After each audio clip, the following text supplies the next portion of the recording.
Garcia went over the rail, and as the officer attempted to go over the rail, he was carrying his flashlight in his left hand. His flashlight fell to the ground and rolled as a slide down the grade there. I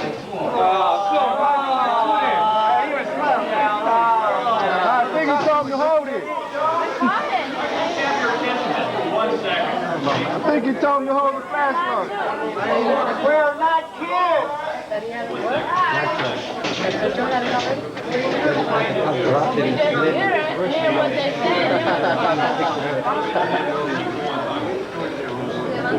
That's what we're trying to do right now. If there are differing versions in that, people that actually saw what occurred, we need to hear that too. Because the one thing that I think that everybody is kind of taking for granted here is that we're trying to cover something up. We're not trying to... You are. Yes, you are. David.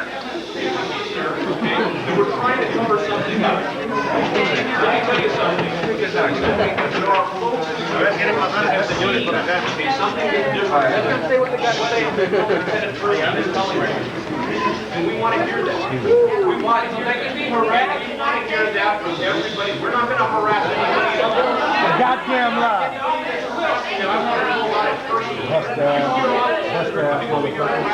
want to hear about that during the course of the time that he's trying to give you a summary of what occurred. Okay? No, that's what the police said. No, listen. Like you said, cowards running past. Let him go, man. Let him go. Okay? And you're right. It's exactly right. Yes. Exactly right. This is what the police say, and this is what some of the witnesses that we've been able to round up have said. If there are more witnesses out here, then we want to hear from you. We want to hear from you. But let us finish up the summary the way the officer told us, the way the witnesses that we've been able to talk to have told us, and then we'll talk about other things. After we talk about that, what I'd like to talk about is the process.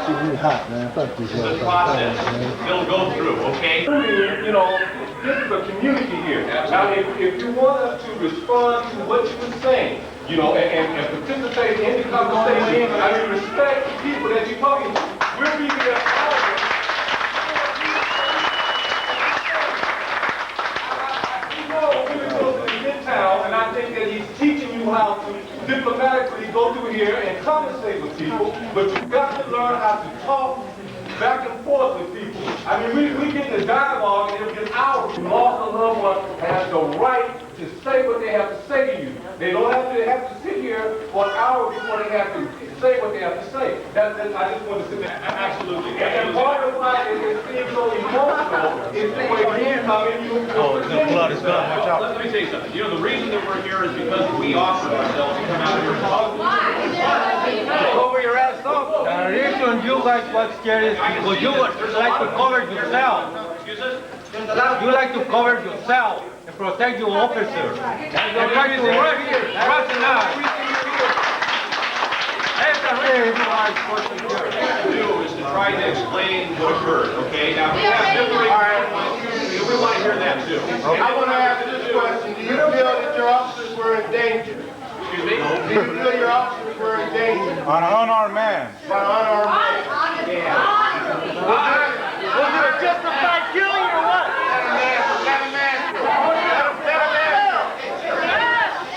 Let him answer.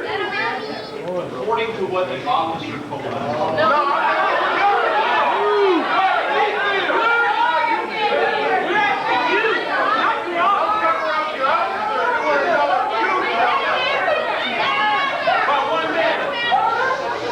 Hey, you only weigh 120 pounds, man.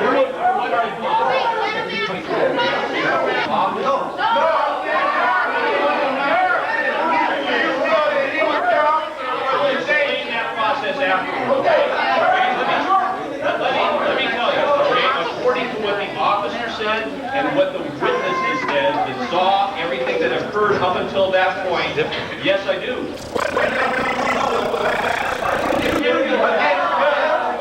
Hey, you only weigh 120 pounds. Let the man say what the officer said, and then let's be organized, let's be respectful to them and let them receive. He's walking around my question. Yeah, there's a lot going to be said, okay? Let the man say he got Summary, okay? Then let me talk about the process from that point on, and then it might answer some of the questions that you're already talking about. Okay, can we do that? Okay, good. Okay, real quick, and this whole thing, and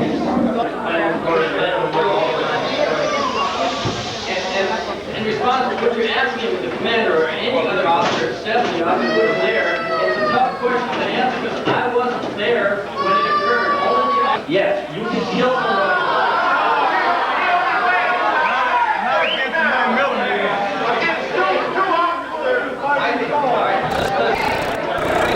When the chase continued down, the flashlight fell out and ran down over the shoulder. So he attacked him with the flashlight.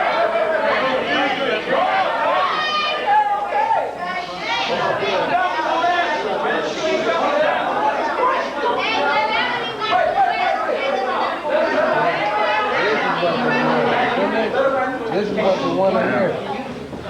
This is what the one in here. If you go back and tell this. What it was, and ask her a question? Yes. I got one question. Ask me a question. You take the badge off and not get out of your feet for a second and answer that? Yes. I got a question And what's the question? right here. I got a question right here. All right. Okay. Your investigation and internal affairs. Okay. They go by your officer's report. Is that officer the community like to know? You think he'll be tried for unjustified murder? Okay. Let me explain the story, and then the commander will give you the process, and I hope you'll be elected. It's a very detailed, very intricate process that's investigated by a number of different entities. Okay? When the flashlight rolled down, we had Sergio pick up the flashlight according to the officer. I have to stress that because no one was there. This information was coming from the witnesses and the officer. According to the officer, he made several threats towards the officer holding the flashlight in a threatening manner. Sergio. The officer did not jump over the fence, the little rail right then, because he was standing right there in a threatening manner with the flashlight. The officer waited at that time. Sergio. So his back must have been first. Sergio turned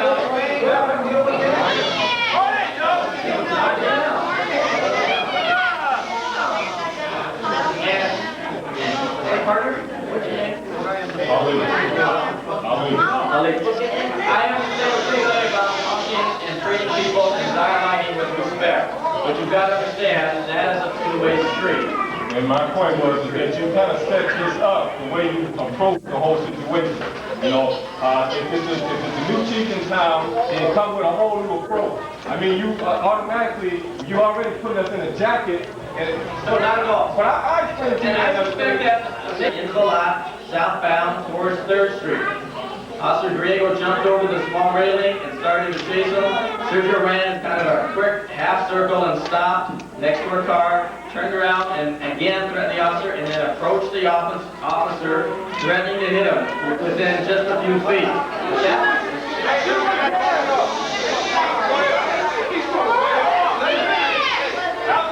At that point, according to the officer, out of fear of his life, he fired 4 rounds. What the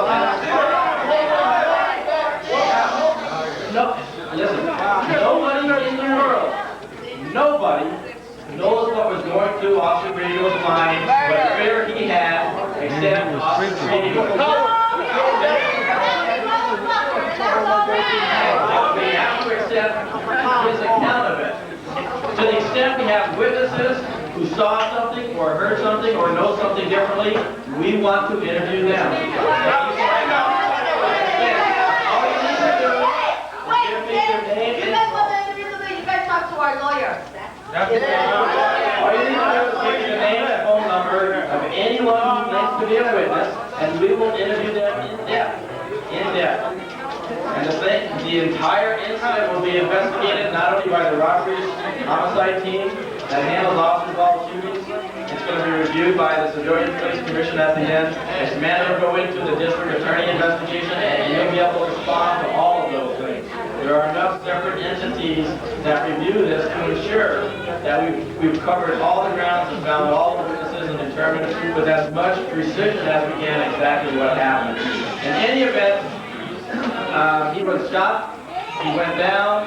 The officer, as a matter of policy, handcuffed him, which is a matter of policy anytime someone is shot.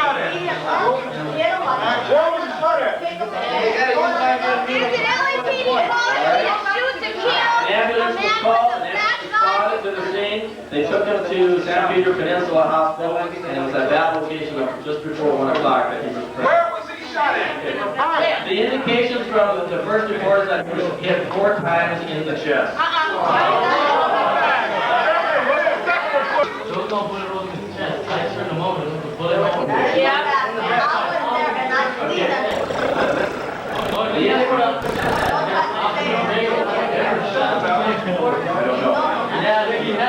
No one will be able to say until later this week when the autopsy is done whether these bullet holes you see in the back are exit wounds or not. No one is going to be able to say this until the coroner finishes the autopsy. So it is not fair to you, it is not fair to the officer, it's not fair to the police, it is not fair to anybody until the autopsy is finished to say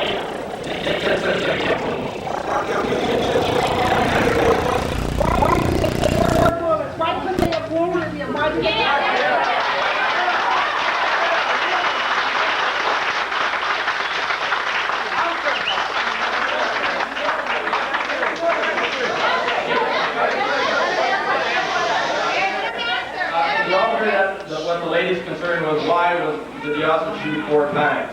Again,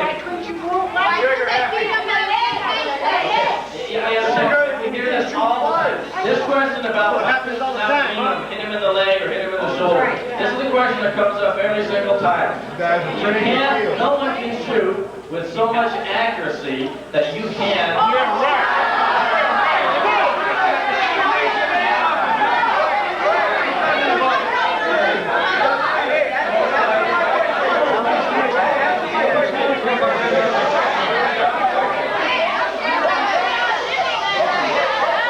Where's all these tax dollars?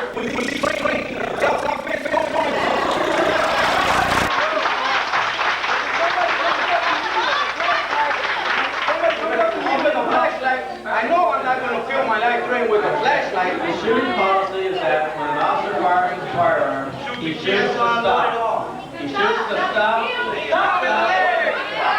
And he is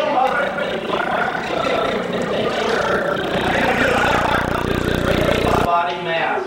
No one has that been shot under that kind of circumstance.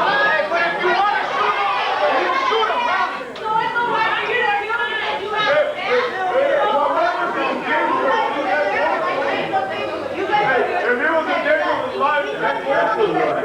Absolutely right. If he was in danger of his life,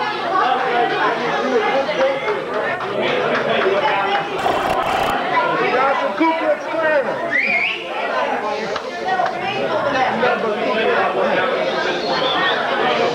And I sincerely mean this. If there are people out here that saw something, we need to hear that. We need to talk to you after the meeting. We need to talk to you to a great extent, because if there's one thing we don't want to do is cover things up. If there's somebody out there that saw something, we need to talk to you, because we are not trying to cover anything up. If the officer was wrong, and we have independent witnesses that are out there that said, I saw something differently, we want to hear that. Okay? We want that to hear that from each and every one of you. Is there anybody here that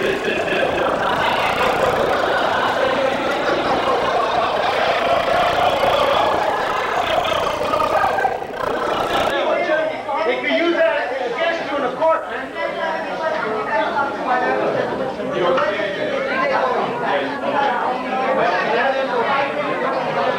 And I respect that. I respect that. I respect that. I respect that. Okay, let me explain a little bit about the process. Okay, if you have any questions along the way, feel free to ask about them. Okay, we have given you one officer's account, the witnesses that we've been able to talk to, and that's it. Okay, and as I said, I make that invitation to anybody that's out there because we don't want to cover this up. We don't want it to appear that way. What's going to happen at this particular point is that there were the district attorney's investigators that were out there. Okay, the district attorney's office was looking at that shooting, okay, to determine whether there was anything wrong. They will be discussing that with you the same way that we we are in terms of being able to find out if there are additional witnesses out there. They will complete an investigation that's separate and apart from what we do. Absolutely separate and apart from what we do. We will conduct an internal investigation that is Lieutenant Bernstein was talking about. We have guys that are part of a unit, okay, that's from downtown Los Angeles. Absolutely no local connection. This is what part of Los Angeles police officers. Conducting an investigation, there's one thing that you can't hide. Okay? Another thing we want to know is how can you put a killer back out on the street? Okay, evidence. All right? Let me give you a for instance, okay? When you put your hands up like this, there's certain things that happen to the muscles in your body, okay? Certain things that happen to your muscles in your body. The coroner, what will do, will check the trajectory of those bullets to ensure that hands are up like this, or hands are down like this, or hands are like this, or hands are like that, to ensure that what occurred is actually what the officer said. If the officer said, for instance, that he was going to use the baton like this, okay? And with a flashlight like that, and it was a flashlight like that, and the bullets go into the body, okay? They go in, and the muscles have to be perfectly aligned. He shows that he's like this. If he's down like this, and he's walking at the officer, it's not the same. So what happens? We utilize that evidence when we conduct the second part of this investigation, and that is an administrative board, okay, with a number of different officers that are at the rank of commander and above. What they do is they look at all the evidence that's going to be presented from the coroner's office, all of the statements, and if there are going to be additional statements here, we'll take all of those statements and we'll take that all into effect. We have no time for what happens here. The only thing that we're trying to do in that board is seek the truth. There'll be 5 people that will be looking at that. Okay, they'll make a recommendation to the chief of police. The chief of police will look at all of the evidence. Okay, and I think that everybody feels that Chief Williams is about as fair as you can get.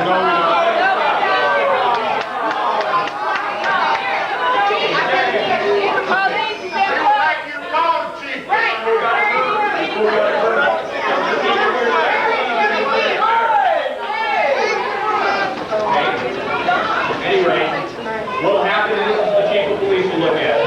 He'll make a recommendation to the board of police commissioners. The board of police commissioners will look at all the evidence. Okay, those are people that are selected by the mayor.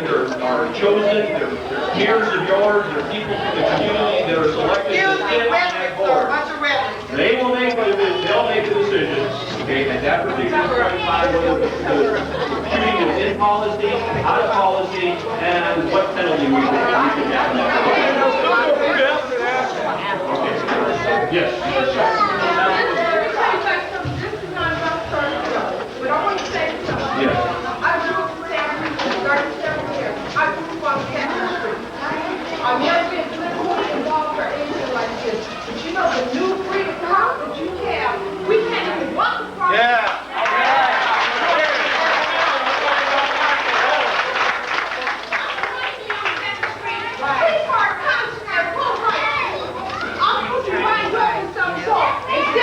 Running in my car, I pull over to the red. This policeman comes out, arrests me, gives me a ticket for parking in the red. You know what? You guys come in one color, that's blue. But you know what color we're coming in? Unity, because we ain't taking it.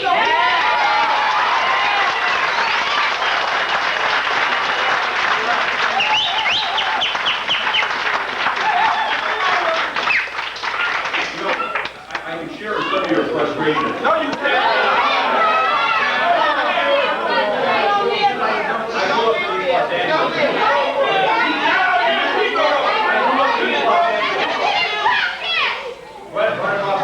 From the housing project, okay, and I know what you're talking about, and I'm hearing the frustration because I grew up in that atmosphere, I grew up in that type of a neighborhood.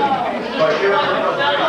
But what I'm going to say to you is that the only way that we're going to be able to fix it, okay, is to hear from people like you. Because, listen, I'm going to tell you something. You may not believe this. You may not believe anything I'm about ready to say. You may not believe anything I'm about ready to say, but I have to say it anyway. Because I'm really committed to serving this community. I came on the job just because of the reasons that you're talking about right here. I grew up in a poor side of town. That's all what it was. I want to change things. Now, the only way that I'm able to change it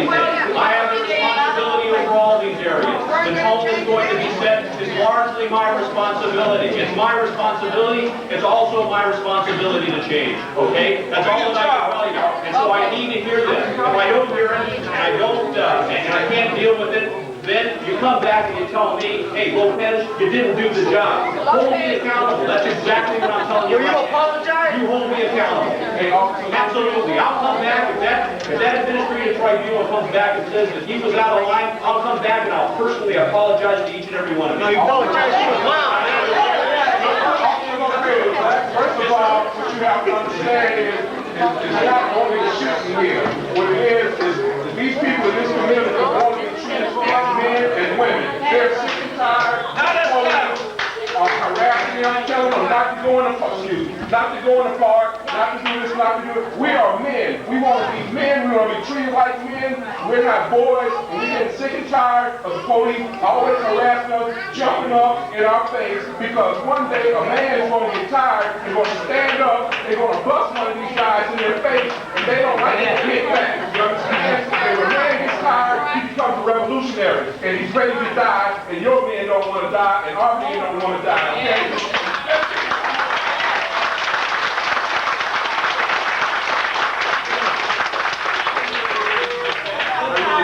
And I think that everybody has a right to be treated with dignity. I don't care who it is. I don't care whether it's a gang member. I don't care whether it's a felon. I don't care what he deserves to be or she deserves to be treated with dignity and respect. That's one of the things that we're trying to achieve, okay? That's what it is. But it takes time, okay? Listen, for 14 years, okay, for 14 years we've been going about business one way. Okay, for 14 years we've been going about business in one way. And what's going to happen is it's going to take us a period of time, and I'm not saying another 14 years, to change, okay? Once upon a time, I remember when police officers used to help people across the street.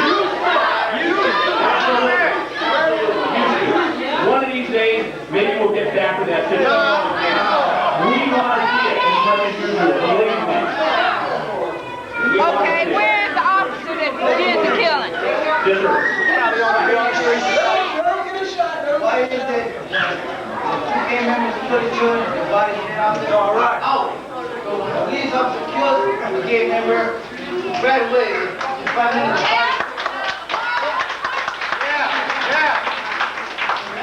Did you see that happen? I need to hear about it. I need to hear about it. Oh, Lopez! Tell me. We talked about this. We need to hear about it. Let me finish. We have a guy that works homicide, okay, here in South Bureau, who's very sensitive to exactly what you're talking about. Exactly what you're talking about. A proper investigation needs to be conducted in order to find out what occurred, okay? And what we do is we try to afford as much dignity to that body as we possibly can. Even to the extent, things are new now. Now remember, okay, things have changed because we've got a new guy. He's a new guy on the block. He's trying to do, well, I tell you, he's trying to do, Sergio's trying to make a difference here. Sergio Robledo, he's trying to say, hey, listen, we got to afford that body dignity and respect to the point where he's actually asked me to buy some stanchions, okay, some little small stanchions that he's going to be able to put around the body and he's going to be able to drape them. Okay, so we can do exactly what you're talking about. Afford that body and the family the respect that's due. Please. Yes, sir. First of all, LAPD is the biggest gang in the city. The only way, you know, when you say that you're here to solve the problem is going to be solved from these people here in this community. We should have community police officers here. You should go to East LA, where you were raised, and those people understand you and you understand them. The officers who are who from this community, those are the ones who should be down here. I was there. I was there for about 4 years. So I worked in that community. Unfortunately, I couldn't stay there because I raised up in the civil service rank, and it was no longer possible for me to stay there. Okay, and I do have a great deal of sympathy for that community, a great deal of empathy for that community. I still go back to that community. I'm working with the Hollenbeck Youth Center in order to keep that going and serving as a part of their board of directors. I think that that's important. I still do that.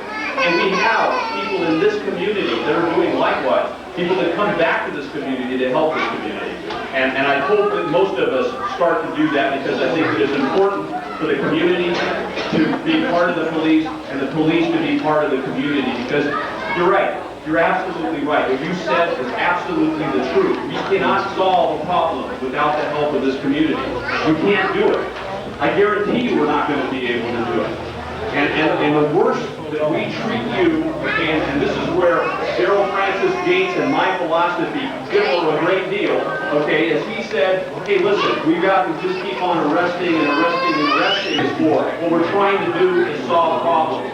You people in the community do not want people that are selling rock cocaine in your neighborhood. Okay, you don't, do you? Nobody in this neighborhood. Everybody in the neighborhood is selling rock cocaine. Yeah, well, you don't want people in the Who bring it? Okay? Who bring it? What I'm saying is that if there are dealers, okay, that are out there that are doing that, we want to do. And that's the problem. They treat everybody in the neighborhood as if they're a dealer. Yeah. It's like that lady say, you can't even walk up and down 7th We Street want to get rid without of the being problem. arrested. And we think that we're going to need your help in order to be able to accomplish that. Yes, sir. Hey, be cool, man. Be cool. I'm speaking now. A lot of men are getting sick and tired of these police officers coming in our neighborhood, making us lay down on the ground. We don't like to lay on the ground and get our clothes dirty. We are men. We are getting sick and tired, getting looked at like hooligans, like criminals, like everything. I'm not a criminal. I work for a business. Just because I don't look like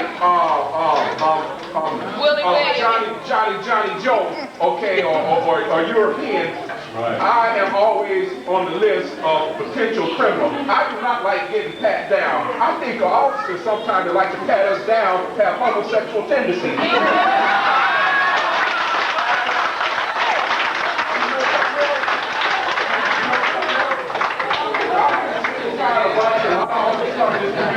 Beating up these men, okay, right here is about it.